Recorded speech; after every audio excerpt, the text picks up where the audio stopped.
ba mama to fanda te. Bébé quoi. Chaba Kasongo Shakira Beton. Oh oui, chérie, mon bébé, oh là là, bien. Irène Masendoki. Mon perso, mon satiro et la takalia, Siange Katana. Nabituma Basua, Yobundi Sangaïa, 5 ans. Jamaba Mana modèle, la modèle, Tina Famia Ibe. Masendoki, Ena Koma Kobanga, oh.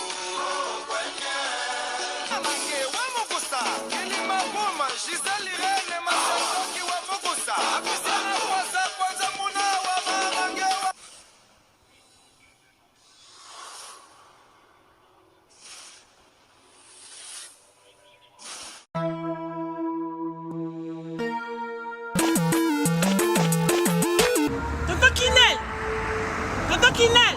Oh. C'est biloko nanga depuis na tinda. Bande ko nanga ngolo ba bazika biloko nanga te 6 mois yango papa. Biloni. Bilo ba kolu na tinda kiko. Ah. Mon atteint biloko ça fait 6 mois. Non, agence nango. Mais il comment tu fais? Non. Rita na bilope leki nanga. Bota pe ba tinda biloko. Muto zo ba forme musicien. Ala forme ndeza ba moko na studio. Abo kata mutu modi bangate. Mon frère. Rita. Leki nanga. Biso dans la côté des autres qui là, ils ont chargé les lots. Tout ça le bureau que nous choisir quand on y a ça quand tu côté de la salle. Ils ont cherché le bureau de Angola, fait 45 jours de 45 jours de commis. Il a fait combien d'années? Angola Express Business International. Ah bon? Pour les aller au Tchèque en France et qui est mon Angola. La conteneur est direct. 45 jours sur le bureau là. On a ça sur le bureau sur sa voiture vraiment. Mais quel est le jour y en Angola maman?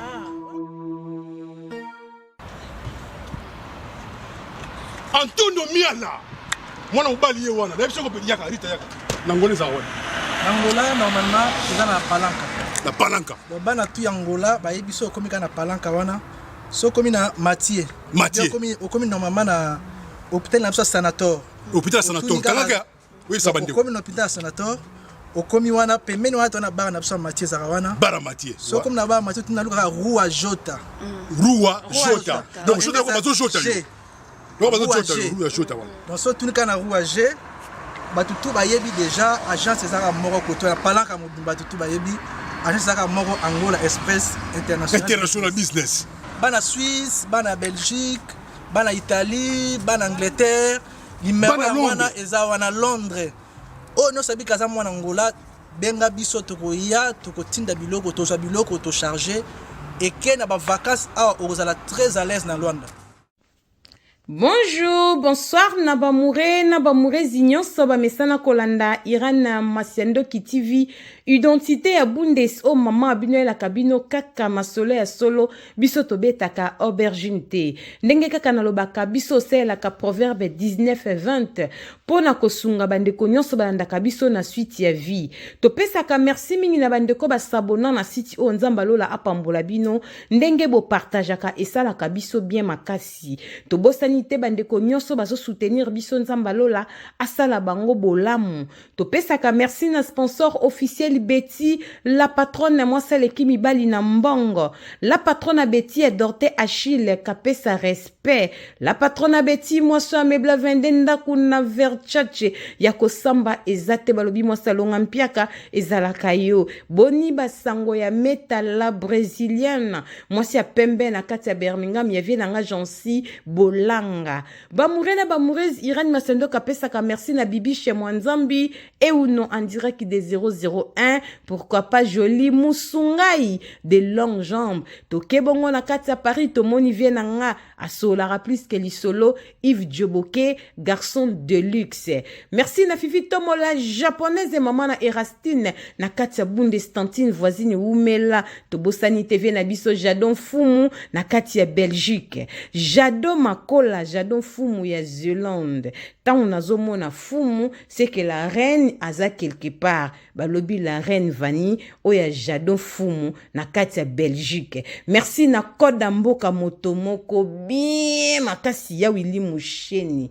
code mondial na bosani TV na nga Simon Kibukidi mutambongo na kati ya Luanda bamure na bamurezi Irène Masendo kayaka boye tango na yaka boye na bosana kate ko yebisa bino ke nazalaka na Grace Light Cosmétique ba vrai chéro lingo bongisa loposo vedi ke sa mapeka katikati ya makolo elongeza la propre nzoto mobimba kitoko yaka na Grace Light Cosmétique na communauté totikali kaka na mafuta moko mama Cornelia Lutadi la mwana telesi mwasi tata na kati ya Bundese yaka kobongisa loposo tango kobenga ekobosa na te tune sango ya boutique Rebote kolata kitoko sia okozwa biloko kitoko eza kuna okosepela. Merci pour la patience fidélité Masiendo ki ayaka boy na lobara moi trop mais nazo sepelisa communauté nazo pesa bandeko bandakanga merci parce que na ba papa bazu vraiment bolinga kobenga mama Irène pona kobeta maso na bango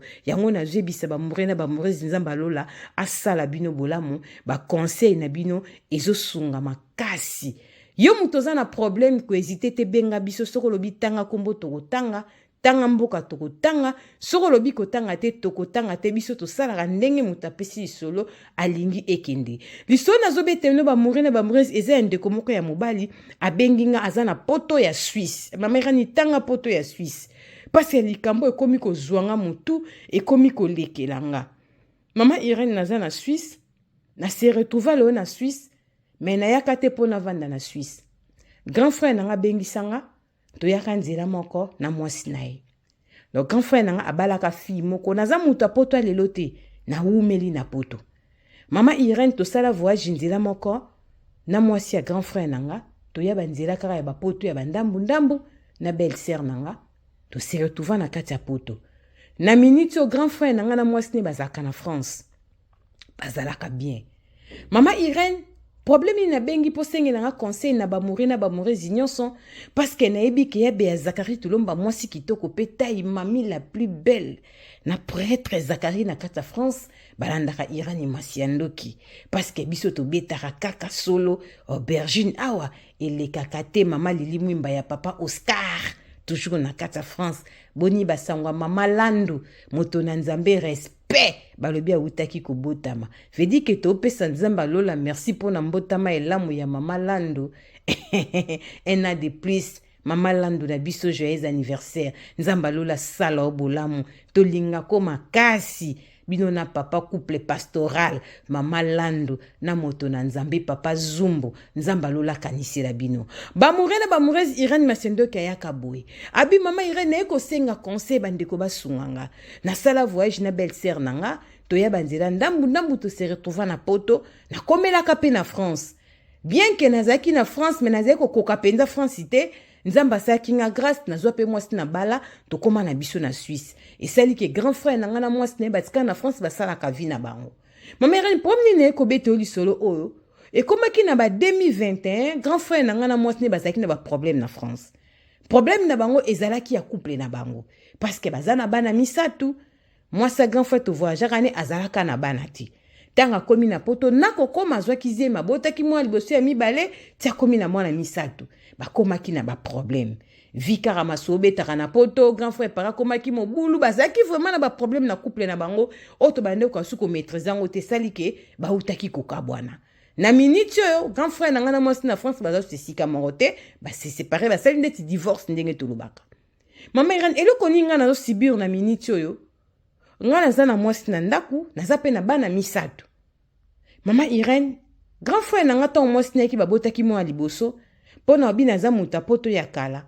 mwana ana lelo aosala 23 ans c'est que nga na poto nazo sala ba 23 ans wana parce que tant to yaki mwasi omelaki te abandaki zemi pona tambolaki na belle sœur nanga me ye ayaki libala mama Irène eko sala ke tango bakabwani eloko ezolekelanga leki ya belle sœur nanga akeko beta lisolo quelque part et pas ya mutu moka famille alobi ke ndenge tozalaka boye mwana ya grand frère nanga liboso azalaka mwana nanga omoni te ke ndenga koka ye makasi mama Irène ngape na grand frère nanga tokokana soko moni grand frère toza mapasa te mo ressentir ke tobimeli kote moko po tolanda papa ambiso mama Irène alobi biloko moko ya bongo o esalaki propre te esali ke biloko wana ekomaki na mato ya grand frère nanga na momo aussi bakabwani grand frère nanga ola ya kotuna nga bandaki nane pa madame na ye madame nalobi de toutes les façons tozala asute mwana nazaka mwana na ote mama ire na ibite lobaki yango na kanda po bakabwani bazaki na ba problème po grand formé mibula basi na zoyeba te mama Irene ezongelinga na famille balobi ke mwana grand frère aza mwana nanga mama Irene na meko so na grand frère nanga binaza mobali to salaki na madame voyage nzila moko oui to komaki na pays moko ya Afrique ba condition ko lala esalaki na bimana mwasa grand frère nanga une fois mama Irene na regrettaka makasi mais soki na bandi ko kanisa banda na bimaka na ye na ndenge to umelaka fala bota na mboko tozalaka po to betinga na ye 8 mois na mboko tozalaka mama Irene na ebita na komaka conscience na to bimaka ne to salaka ba 2 mois na mboka wana ce ko na zefo na zema munene ya 6 mois mama Irene calcule eke mabe et puis na senga e pardon be loko grand frère na ngai bangote vi que to voyage ensemble pour ngana provoquer te mere na componente démon na latanga ba condition ko la carte bande ko le sika moko ce qui peut ki bo mos le ko azaki na mobali te po ngana bande ko boule te po na tsaki na mutuke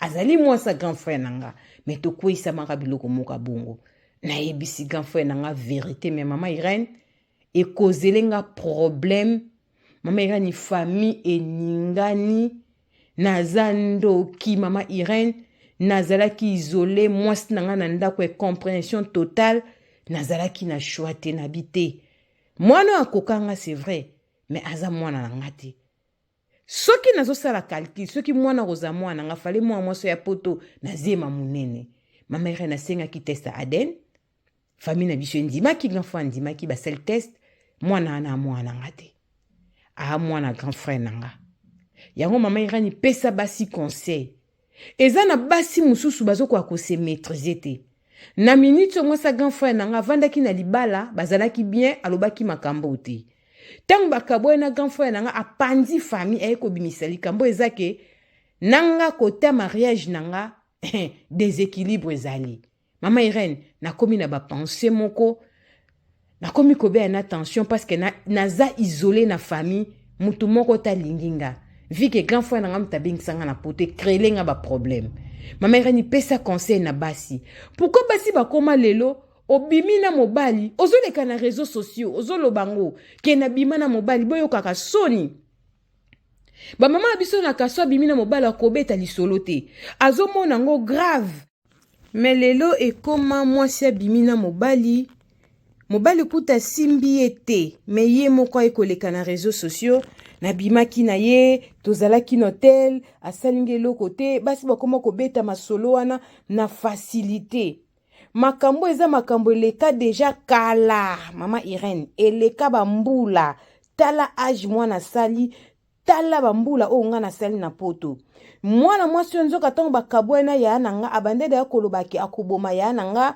akosalise AVC akosimbisa e touche tia tindaki fi wana cousine abando beta masolo wana eza ye mutu a préparer kengo po ko détruire famille na biso mama Irene na minute naza emete na famille naza na ba problème grand frère na komi na ba penser mama Irene na zo ba tena sala moi so nini bo pesanga conseil na porter plainte parce que na seul test ADN abimi aza mwana na ngai te mais a détruire famille na minute famille e kabwani mama Irene ezali pasi vi ke grand frère mutu abengisanga na poto pesa basi conseil ozalaki na mobali soki simbite mutu mutasa la vie na ye akomi ko luka boma grand frère tala age ya grand frère akosalise AVC akoboma grand frère akopanza famille po ayeba eka obimiselo komoko eleka bambule bele mama Irene o nazaki même na ba regret na vie pour que loko boye salama na regretaka makasi et ça eloko moko ya une fois peze eloko na regreta vie nanga mobimba quand frère nanga mtabeng sanga na poto mama Irene na suki mutema moi ça commence biso ba chantage ka ko prouver biso bo monike leki na ndimi abimaka nanga mama Irene tellement na sukaki na sengete sa ADN moi na bimi yanga te mais mama Irene na zo ba tena porter moi so plainte parce que na minute naza vraiment na pasi mutalingi ngate na famille pesa basi musu conseil. Oui, to sala ki mabe, to tambola ki mabe. Mais après combien d'années, ndeti nga na sengela yango nzambe pardon. Parce que ezalaki volonté na ngai te. Ezalaki yende mwasi mutapusaki nga na koya. Ami yebi, ndeni mkola ngo makambo eleka. Mama na evita e. Eza raison pe parmi ba raison oyo na boya kovanda na bango na France. Bien que nazora mwasi na Suisse, eza parmi ba raison oyo na linga kovanda eska mona grand frère na nga te parce que to yeba na ki déjà na mwasi na ye. Mama ira na suki mutema. Na sala mwana mwasi yo nini. Na porter plainte parce que nga moko mariage na nga. Eza na problème. Ye na grand frère ba kabwana ki na bango na makambo na bango mususu. Mais lokola za mutema mabe abandele ko baka ko boma grand frère akosalisi AVC ayeba ki déjà ki akobimisa likambo oyo. Mama Irene mukileza mabe. Eza parmi biloko na regretaka vina nga mobimba. Na mituna ka satanga kotaka biso ya ndenge nini? Tolobana ka maloba nini? Tokoma kati na niveau wa mama Irene na zanga maloba. Soye na pesio lisolo parce que naza na pasi. Famille balingi nga lisusu te, libala na nga na mwasi matata. Mama Irene grand frère donc eza mobulu. Basi bo batelaka monoko bozolo ba trop. Na mona ki mokaleki na réseaux sociaux, mobala futeli nga chambre asimbi nga ite, yo basimbi yo to ya ko bimisa vie na yo pona nini. Pos basali yo pe lokote. Eza pasi. Eza ko to yo kaka mi ba bisu basala ba video ba audio ke na ningaki na bimana mwasi moko na simbi na sala lokote. O simba ki o sala ki ne lokote. O lobi pona ni poso ko simba ki o sali ne lokote ata yo moko. Se ko zano soin o koloba pona nini biloba loba eza moko ebebisa ba via bato. Mosuba mwa soka lobi na simbaki na se bato balingi ye. Soka tamsobe obebisa crédibilité na yo moko epa bato mususu bakoma ko banga yo, bakoma ko mona ozandenge obemisambwisa sango miyeba na likambo ezalaka te. Mwana mwasi c'est vrai bakoya ki na mwasi ya grand frère ba sala ki mabe. Mais mwana mwasi avanda ki na libala bomba ki yango. Andimaki lisumu wana. Tant bakabwena grand frère bifwa boma mobali na AVC nda bimisike mwana liboso zaka mwana petit frère do propre et pesi pasi na famille oyo na bino bande kwa mibali ata ba tante bino bozala rape ferme mwasi ya na yo ata sali ndenge nini okoki ko bimana ete aza mwasi ya grand frère na yo ete ya bino mibali bokokoka nga baswafite makambango yango oyo tokutani mbala sima nzamba pambola bino soki mwana motazongite toko beta susu masola solo parce que a aubergine et les kakate yo pe yara na oya ya se défoulé ba pa mele kio mingi yara masondo ka beta ngo to sela ka proverbe 19:20 sunga pe mto voyager na moi se na nzela koko isamane ko bote botambola bien tibo koma merci bisous bye.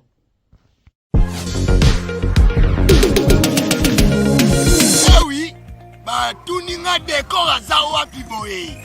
Ah, décor azwami na site kitoko o tobengi Toronto City VIP de Maluku. Eza espace pona yo, pona nga, pona ndeko nyonso ozala na projet ya vie. Toronto City VIP, yo ka ba avantage. Toza 5 minutes pour mon fleuve. Toza pembeni na site ya Vodacom. Makambo teli réseau bosana. Tozali nzinga ya quartier ya investisseur. Tu comprends? Ah, Toronto City VIP de Maluku. Pembe na mai. Mpepe moko naturel. Wana poto. Ba diaspora nyonso. Olinyo s'investir na mboka na yo. Toronto City VIP de Maluku. Et pe sa to ezo teka ba espace kitoko. Kolongwa place Nazar. Tiomona presse. To paso la nzela. Toronto City VIP de Maluku. Et ko sunga yo ozala na projet osala site touristique. Tope otonga villa na yo. Ah papa. Benga papa Willy. Benga papa Willy na numéro oyo. Ta numéro de Chelibino. Benga. Na moi mbongo mukie. Osombi espace na yo. Je voulais juste faire l'appel à nos frères de la diaspora, de partout où vous êtes, pour venir acheter les terrains que nous sommes juste en train de morceler. Vous allez bien voir qu'il y a des bornes, il y a même les travaux qui sont juste en train d'effectuer. Donc le terrain est bel et bien assuré. Vous allez voir, derrière moi, c'est la régie des eaux. De l'autre côté, c'est le Société Vodacom. Et devant moi, c'est juste World Vision.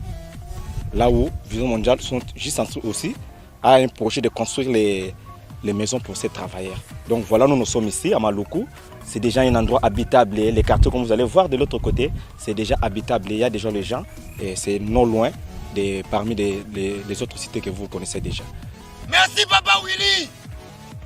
Tokobenga yo, poto somba, totonga nekolo. Na Toronto City, VIP de Maluku.